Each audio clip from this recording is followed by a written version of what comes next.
अस्सलाम वालेकुम, मैं हूं नवाब खान। आज एक बार फिर कंसेप्चुअल मैथ्स की जानिब से हम हाज़िर है। आज हम डिस्कस करेंगे क्लास 10 मैथ्स में जो थ्योरम नंबर 10.2 है उसको डिस्कस करना है। थ्योरम नंबर 10.2 में क्या है, उसका स्टेटमेंट क्या है, कौन कौन से अशया हमारे पास गिवन में है और किस चीज़ को हमने प्रूव करना है। तो ये हमारे पास एक स्टेटमेंट दिया हुआ है। क्या कहते हैं स्टेटमेंट में कि the tangent to a circle and radial segment joining the point of contact and the center are perpendicular to each other। ये एक स्टेटमेंट हमको दिया हुआ है। अब इस स्टेटमेंट का मतलब क्या है, तो अगर हमको ये क्लियर हो जाए तो फिर थ्योरम को सॉल्व करना नहायत इजी है। स्टेटमेंट में यहाँ हमारे पास है कि the tangent to a circle. अब टेंजेंट क्या होता है, यानी टेंजेंट ये हमारे पास एक सर्कल है, इसी सर्कल का क्या है, ये ओरिजिन है। अब अगर हम इसी सर्कल की जो सरकमफेरेंस पर एक ऐसा लाइन ड्रा करें जो इसी सरकमफेरेंस की ओनली वन पॉइंट को टच करे, तो फिर उसी लाइन को कहते हैं कि ये जो लाइन हमारे पास ए बी हमने ड्रा किया है ये इसी सर्कल का क्या है, टेंजेंट है। तो इसलिए ये कहता है कि टेंजेंट टू ए सर्कल, और दूसरा क्या है, एंड रेडियल सेगमेंट। अब रेडियल सेगमेंट कौन सा है, वैसे तो रेडियल सेगमेंट वो लाइन होता है जो कि सेंटर पॉइंट से सरकमफेरेंस तक जितनी भी लाइंस है वो क्या है, सब इसकी रेडियस है। तो अब लेकिन कौन सा रेडियल सेगमेंट, अब यहाँ से यहाँ तक भी रेडियल सेगमेंट हो सकता है, यहाँ से ये भी हो सकता है, लेकिन ये जो हमने लिया है कि ओ ओवर सी, ये जो रेडियल सेगमेंट हमने लिया है ये उसके मुतालिक कह रहे हैं कि अगर दूसरा हमारे पास रेडियल सेगमेंट, यानी एक तो टेंजेंट पॉइंट हो गया, यानी टेंजेंट ऑफ द सर्कल हो गया, और दूसरा क्या है, रेडियल सेगमेंट, ये यानी एक ए बी खत है, दूसरा ओ सी है। अगर हम क्या करें, इसको joining to the point of contact, इसको अगर हम ज्वाइन करें, यानी इसी तरह ए बी जो टेंजेंट है ओ सी, अगर हम इसके साथ ज्वाइन करें पॉइंट ऑफ कंटेक्ट, यानी जो पॉइंट सी है ये क्या है, इसका कंटेक्ट पॉइंट है, यानी क्या है, इसके बाद क्या है, एंड द सर्कल। और इसी तरह अगर हम इसको ज्वाइन करें then the centre are perpendicular to each other, तो जो टेंजेंट लाइन होता है और जो रेडियल सेगमेंट हमने टच किए एक दूसरे के साथ, जो पॉइंट सी हमारे पास, तो फिर वो दोनों जो लाइन है वो क्या है, एक दूसरे पर परपेंडिकुलर है। अब इस चीज़ को हमने क्या करना है, प्रूफ करना है कि क्या ये परपेंडिकुलर है या नहीं है। तो इसके लिए इसी स्टेटमेंट से सबसे पहले हम क्या करेंगे, जो हमारे पास गिवन में जो चीज़ है उसको निकालेंगे। हमारे पास गिवन में क्या है कि a circle with centre O, एक सर्कल है जिसका सेंटर ओ है, ये तो एक गिवन में हो गया। दूसरा हमारे पास ए बी लाइन है, कौन सा लाइन है, जो कि टेंजेंट है टू द सर्कल, और ये हमारे पास एक टेंजेंट लाइन है किस चीज़ पर, ये जो सर्कल दिया हुआ है एट पॉइंट सी पर है। फिर इसके बाद क्या है, जो ओ सी लाइन है वो क्या है, as the radial segment of the given circle. तो ये हमारे पास क्या है, गिवन में हो गए। अब इसके बाद क्या है, किस चीज़ को हमने प्रूफ करना है, तो जो हमने प्रूफ करना है कि जो ओ बी लाइन है और जो रेडियल सेगमेंट है वो एक दूसरे की क्या है, एक दूसरे की परपेंडिकुलर है। तो इसलिए हम कह सकते हैं कि जो ओ सी है वो परपेंडिकुलर है ए बी पर। तो इसलिए हमने टू प्रूव में लिख लिया कि O C perpendicular A B line पर। और तो इसके लिए अब क्या करेंगे, हमने थोड़ा कंस्ट्रक्शन करना होगा।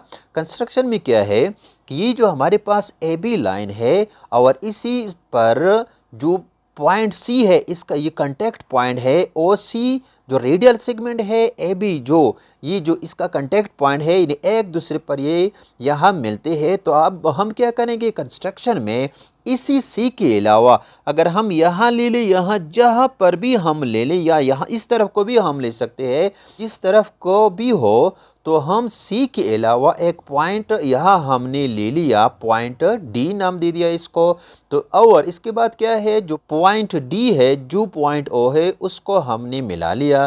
तो इसलिए कंस्ट्रक्शन में क्या है कि take any point D on A B पर एक पॉइंट डी लिया। क्या है एक्सेप्ट सी, यानी सी के अलावा जहाँ पर भी वो हम ले सकते हैं। फिर क्या है कि जॉइन ओ टू डी, ओ को डी के साथ मिलाया। कंस्ट्रक्शन की वजह से अब हमको एक ट्रायंगल मिल गया। कौन सा ट्रायंगल है? ओ सी डी एक ट्रायंगल है। अब इसको चेक करना है कि ये कौन सा ट्रायंगल है। अब हम इसमें क्या क्या कर सकते हैं, तो इसके लिए हम आएंगे प्रूफ की तरफ। प्रूफ में क्या हमारे पास स्टेटमेंट्स है और रीजंस है। तो यहाँ पर हमारे पास जो ए बी लाइन सेगमेंट है वो क्या है, वो is the tangent to the circle at point C. ये एक टेंजेंट है, ये ऑलरेडी हमको गिवन में है कि A B is the tangent to the circle at point C. ये हमारे पास क्या है, गिवन में है। तो जब ये गिवन में हमारे पास है कि ये एक टेंजेंट है, तो इसलिए हम कह सकते हैं कि सो पॉइंट सी, जो सी है इज द कॉमन पॉइंट। ये क्या है, ये जो सी पॉइंट है ए बी का भी पॉइंट है और इसी सरकमफेरेंस का भी पॉइंट है। तो दोनों का क्या है, कॉमन पॉइंट है। इसलिए so C is the common point to the circle and the line A B. ये क्या है, इन दोनों का सरकमफेरेंस का और ए बी टेंजेंट का क्या है, कॉमन पॉइंट है। तो यह हमने रीजन में लिख लिया, definition of the tangent to a circle. ये क्या है, एक टेंजेंट है।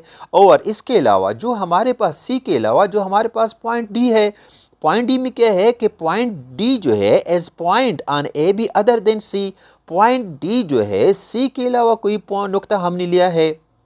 वो क्यों है, क्योंकि वो हमारे पास क्या है, कंस्ट्रक्शन की वजह से हमने लिया है कि अदर देन सी। यहाँ पर take any point D on A B except C, यानी सी के अलावा हमने एक पॉइंट डी लिया है। ये हो गया कंस्ट्रक्शन में। तो जब कंस्ट्रक्शन में हो गया, अब डी कहाँ पर है, D as exterior point to the circle. तो डी क्या है, ये एक्सटीरियर पॉइंट है, क्योंकि यहाँ ओ से लेकर इसी सरकमफेरेंस तक और ओ से लेकर सी तक ये दोनों जो फासला है, ये जो फासला हमारे पास ये तो आपस में बराबर है। अब यहाँ से यहाँ तक का फासला क्या है, ये एक्स्ट्रा हो गया। इसलिए डी पॉइंट जो है वो क्या है, ये बाहर पड़ा हुआ है। तो जब ये बाहर पड़ा हुआ है तो हम कह सकते हैं कि D is exterior point of the circle. तो रीजन के लिए क्या होगा कि except C every point of A B is outside to the circle. ये क्या है, सी के अलावा जो भी पॉइंट हो, यहाँ पर नज़दीक जहाँ पर भी हो, अदर देन सी, सी के अलावा जो पॉइंट भी हमारे पास वो क्या है, आउट ऑफ दी सर्कल है, क्या है, आउटसाइड ऑफ दी सर्कल मौजूद है। तो इसलिए डी जो है वो एक्सटीरियर पॉइंट है। जब ये एक्सटीरियर पॉइंट है तो फिर इसका मतलब ये हुआ कि जो ओ डी है, यानी मेजर ऑफ ओ डी है, वो ग्रेटर देन है मेजर ऑफ ओ सी। तो जब ये मेजर ऑफ ओ सी से ग्रेटर है तो हम कह सकते हैं यहाँ के hence measure of O C is the shortest distance. ये क्या है, इसके मुकाबले में क्या है, शॉर्टेस्ट है। तो जब ये शॉर्टेस्ट है बिटवीन द टू पॉइंट, कौन कौन से, ओ एंड ए बी, यानी पॉइंट ओ और ए बी के दरमियान ओ सी जो है वो क्या है, शॉर्टेस्ट डिस्टेंस है। इसलिए हम कह सकते हैं कि जो ओ सी है वो क्या है, परपेंडिकुलर है ए बी पर, यानी यहाँ पर ये क्या करता है, ये होगा 90 का जाविया, क्योंकि राइट एंगल ट्रायंगल में जो 90 वाला साइड होता है वो सबसे बड़ा होता है। जब ये बड़ा है तो ये छोटा है, इसलिए यहाँ पर जो एंगल बनता है वो हो गया 90 का। तो ये क्या है कि ओ सी परपेंडिकुलर है, यानी जो ओ सी है वो परपेंडिकुलर है ए बी पर। तो ये क्या है, by the definition of shortest distance. तो ये तो था थ्योरम 10.2 जिसको हमने डिस्कस किया। तो मुझे उम्मीद है कि आप लोगों को अच्छा लगा होगा। अगर आप लोगों को इसी के मुतालिक कोई भी क्वेश्चन है, बराए मेहरबानी आप कमेंट सेक्शन में ज़रूर पूछिए, हम इंशाल्लाह ज़रूर जवाब देंगे। लास्ट में एक रिक्वेस्ट है कि अगर आप लोगों ने अभी तक इसी चैनल को सब्सक्राइब नहीं किया है तो बराए मेहरबानी इसको सब्सक्राइब करें, लाइक करें और आगे शेयर करें। इंशाल्लाह नेक्स्ट वीडियो में हम दोबारा हाजिर होंगे, तब तक के लिए इजाज़त दीजिए। ओके, खुदा हाफिज़।